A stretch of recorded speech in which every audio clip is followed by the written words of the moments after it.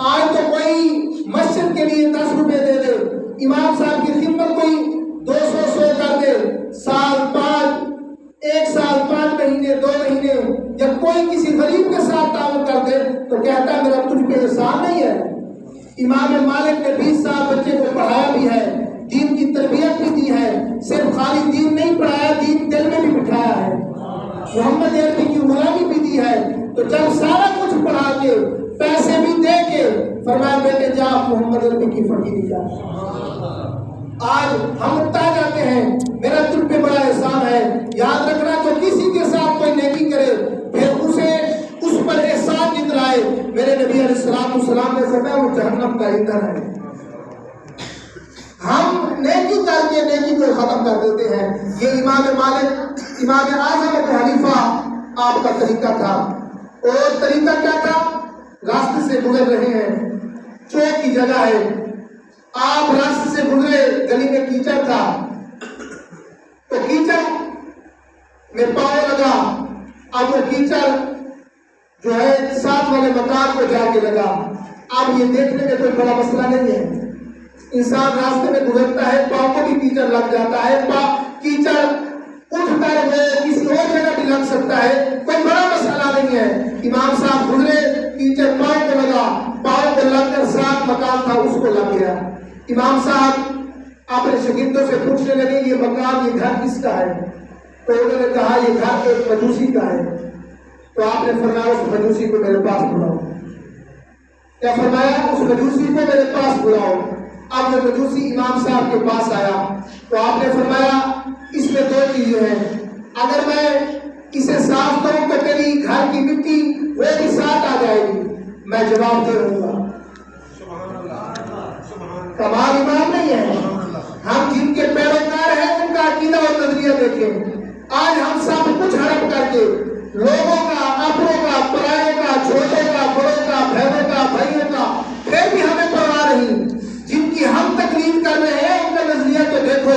امام صاحب نے فرمایا 2 چیزیں ہیں، اگر میں اسے ہاتھ سے اس کیچڑ کو اتار دوں، فرمایا تیرے گھر کی مٹی بھی ساتھ اتر جائے گی، تو اس کا بھی مجھے جواب دینا پڑے گا۔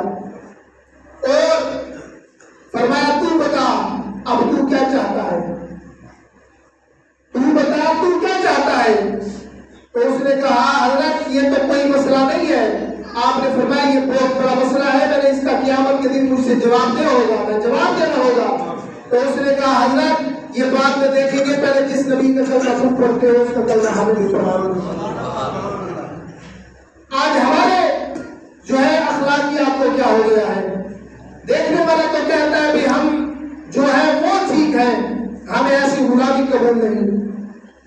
آج ہم سے ہمارا بھائی ناراض ہے، لیکن ہم جن امام کی پیروی کرتے ہیں، امام صاحب کی ایک اور بات، امام صاحب اپنے پاؤں میں لکڑی کا جوتا پہنا کرتے تھے۔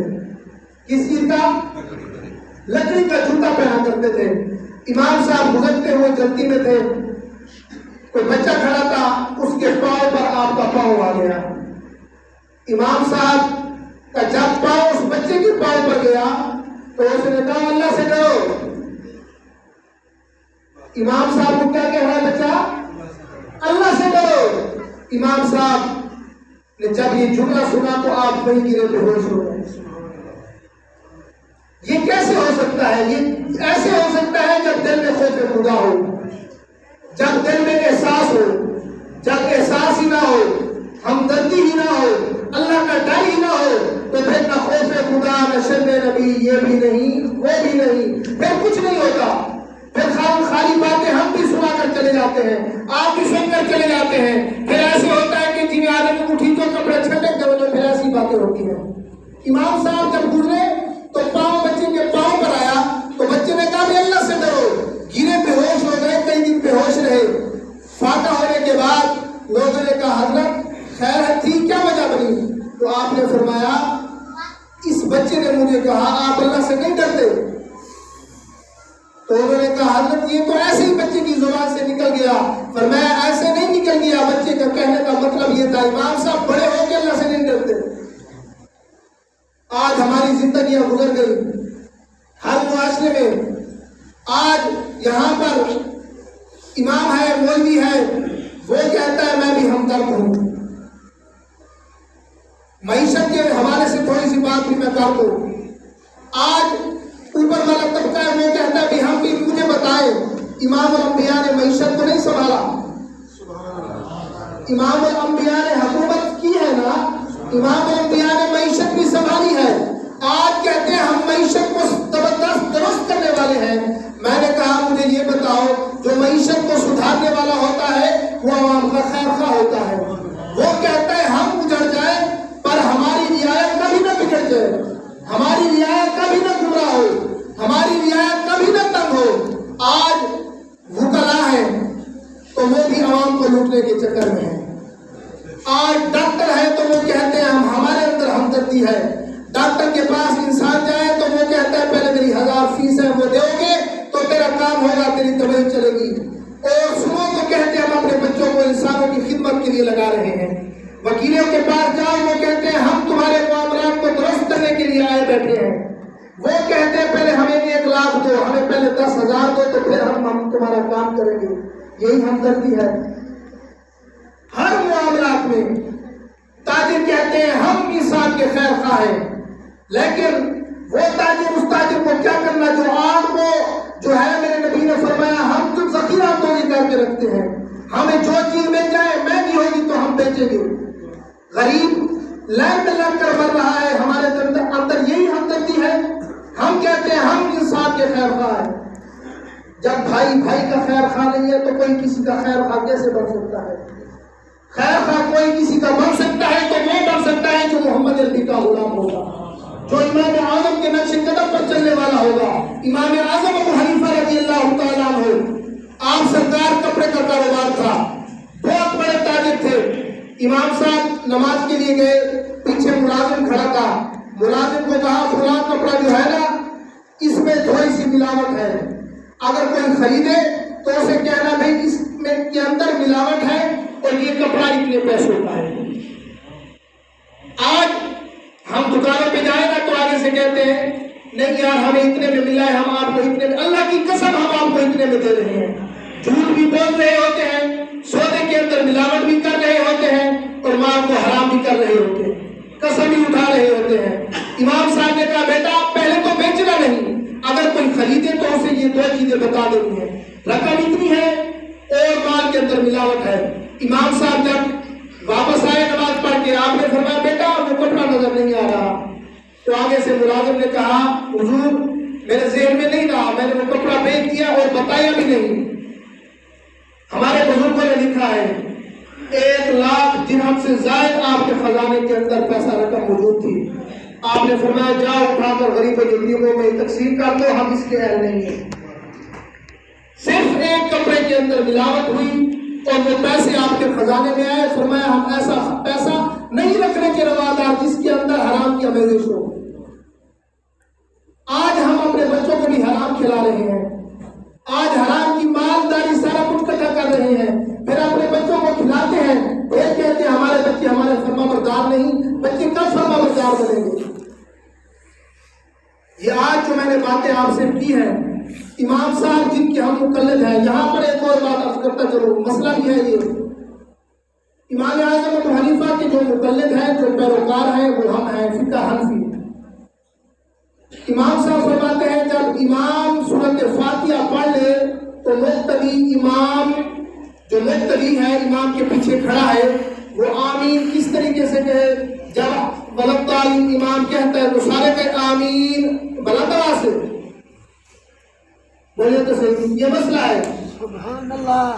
امام صاحب فرماتے ہیں آہستہ آواز سے اپنے دل میں کہیں آمین, اپنے دل میں کہیں آمین. لیکن ہم پتہ نہیں کہتے ہیں حنفی ہیں, طریقہ اور ہوتا ہے ہمارے اندر. امام کہتا ہے ولدالین, پیچھے سے سارے پوری صف میں آواز آتی ہے آمین. یہ مسئلہ ذہن میں رکھو. فقہ حنفی کے جو پیروکار ہیں ان کے نزدیک آمین بالسر ہے, آمین بالجہر نہیں ہے.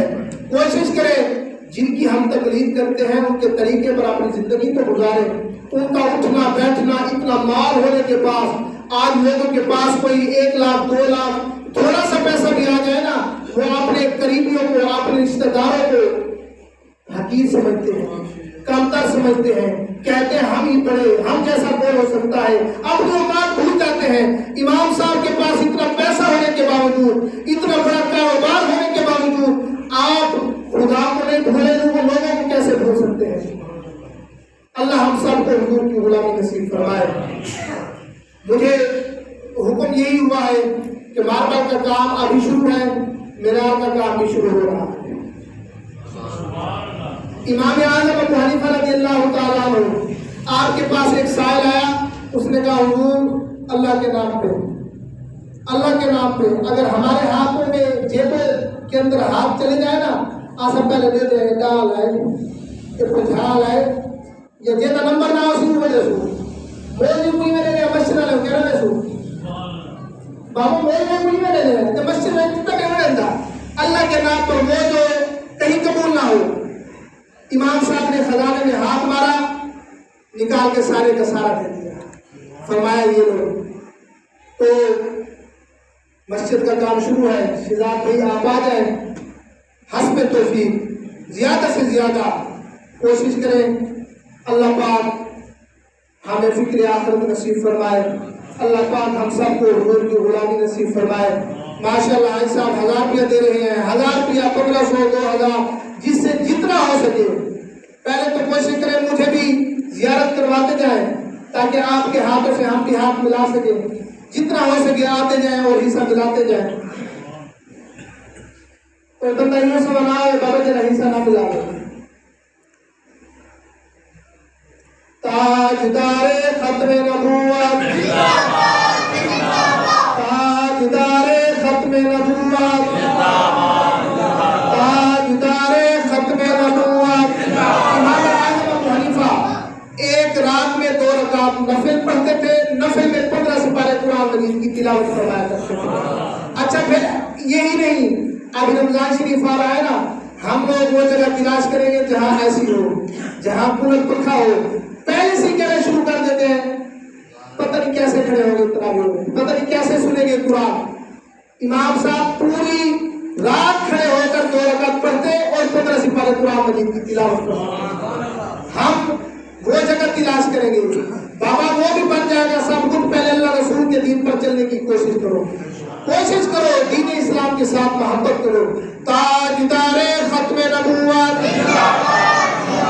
تاجدار ختم نبوت, تاجدار ختم نبوت, تاجدار ختم نبوت. واہ کیا جود و کرم ہے شہ بتہا تیرا, نہیں سنتا ہی نہیں مانگنے والا تیرا. تیرے در کا دربار ہے جبریل اعظم, تیرا مدح خواہ ہر نبی و ولی ہے بےتاب جس کے لیے عرش اعظم. یہ اس رہروے لامکاں کی گلی ہے, نہ کیوں کر کہوں یا حبیبی اوسنی, اسی سے میری ہر مصیبت ٹلی ہے. صبا ہے سرے کوئے دشت طیبہ, اسی سے کلی میرے دل کی کھلی ہے.